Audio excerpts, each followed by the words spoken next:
La façade centenaire du musée océanographique de Monaco va retrouver son aspect d'origine grâce à un nettoyage par cryogénie. Ce procédé innovant et écologique consiste à projeter de la glace sèche à moins 78 degrés à très haute vitesse, soit environ 300 mètres par seconde sur les murs sales. Pas d'eau, ni de produits détergents, mais de la glace.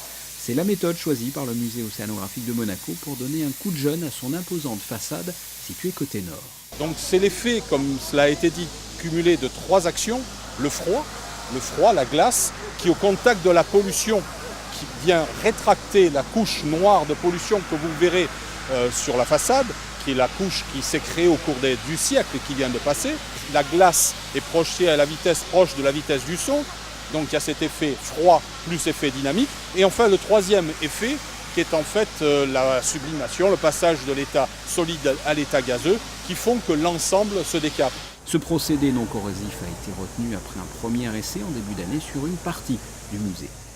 Nous avons fait il y a quelques temps, en début d'année, avec la même équipe, un test sur les deux groupes de sculptures qui sont en façade, qui sont les groupes de M. Dussart, qui sont des groupes qui ont été complètement nettoyés, mais si vous vous approchez, vous vous apercevez que vous redonnez à la pierre son aspect d'antan.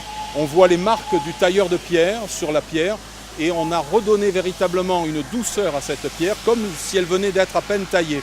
Donc c'est déjà assez remarquable et en même temps on a pu faire un dégradé qui permet de ne pas avoir de taches blanches comme certains autres procédés.